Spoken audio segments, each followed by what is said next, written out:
I didn't think I was going to be reviewing the first Omen when I went to the theater to watch it, but it was during the car ride home that I came to realize just how much the movie had to say. And before I knew it, I started making this review.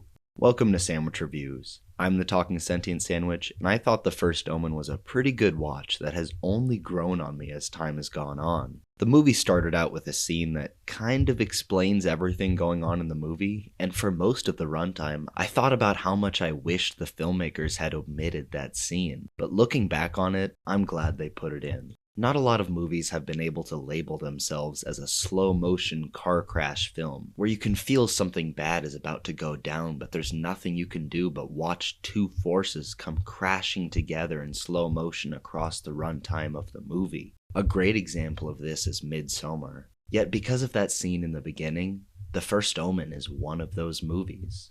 It's pretty slow, meandering wherever it's going, but that is the kind of movie I was expecting when going in.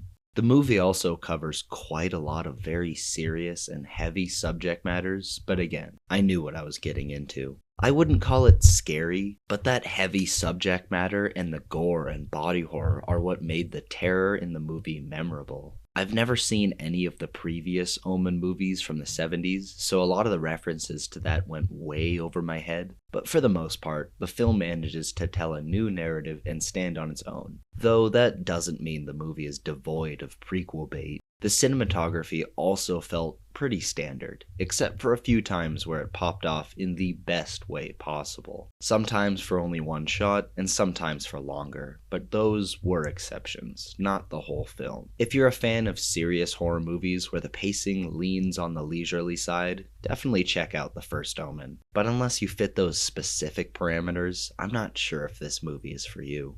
But I want to talk about the themes behind the film, so spoiler warning for pretty much the rest of the video. The majority of the terror and fear that comes from this movie stems from the fear of giving birth. Sure, lots of people say that it is the most beautiful and natural thing a human can do, and some may not connect as well to this theme as some others because of that, but it's the kind of fear that has a primal basis in our monkey brains. As much as our species is supposed to reproduce, childbirth is a process that can only be described by me as the unholy spawning of a parasitic worm that you must care for at least the next 18 years. I mean, that's only my most narcissistic viewpoint of the concept. Maybe this has just been a bad day, but I'm also young, so I have time to change that opinion. But it is a concept that women experience constantly. As much as a person may want to bring a life into this world, the procedure itself is petrifying and potentially life-threatening. I'm a dude, so I'll never have to deal with anything on this level, but the movie was still able to convey that terror really well, and the setting of the movie only made that underlying fear more understandable.